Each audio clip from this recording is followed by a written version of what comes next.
যাচ্ছি এই তেলা সেটা চিনি পাতা দিয়ে দিলাম। মশলাটা কষানো হয়ে গেছে। ছেলের জন্য একটু রান্না, ছেলে এই রান্নাটা অনেক পছন্দ করে। সব মশলাগুলোর কষায়া এখন আমি না লাস্টে দিয়ে দিই হচ্ছে টক দই।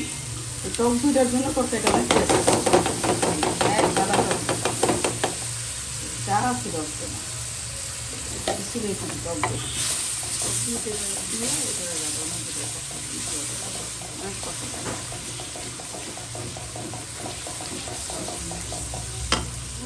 একেবারে পারফেক্ট সুন্দর হয়েছে কষানোটা। আর একটা সেন্ট বাইরেছে মশলাটা থেকে কষানোর পরে। আর আমি একটু হালকা হলুদ দিই না, হলুদ দিনে কেন হলুদ শুকনা দিয়া বাড়ছে না, মুরগির ইচ্ছা মতো হলুদ দিয়া বাড়ছে। আর তেল একটু কমিয়ে দিচ্ছি, সরষাটা তো একটু কমিয়ে দিচ্ছি। এই যে এখন রান্না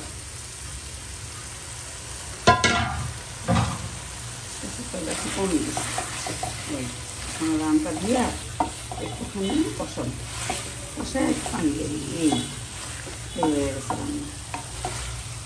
10টা মিনিট কষালেই রান্নাটা হয়ে যাবে একটু শুকনো শুকনো করে। তারপরে তুমি একটু দুধ আমি এটার ভিতরে দুধ দিয়ে একটু কষানো, একটু দুধ দিয়ে দিতেছি। আগে ছিলাম টক দই, আমি একটু দুধ দিলাম, তো অন্যরকম একটা টেস্ট আসার জন্য মুরগির আমি একটু দুধ দিলাম। ভালোবাসবো, পছন্দ করে এরকম করে রান্না করে দিই। এইটা একটু দুধ দিয়ে দিই, শেষ। এবার একটা শুকনো শুকনো করবো, এই তো শেষ। হালকা ঝোল দিয়ে কষায় দেখা যাচ্ছে না। এই যে রান্না করছি রোস্টটা একটু হালকা ঝোল রাখছি, খায় মজা রাখুন। এই যে রোস্টটা রান্না করছি আমি আমার হাতে। হ্যাঁ তোমার জন্য শুধু, আমরা একটু খাবো না? এটা কেমন কথা বলতেছো রাফা? আমরা একটু একটু খাবো না, সবাই খাবো। খুব মজা হয়েছে, খুব মজা হয়েছে।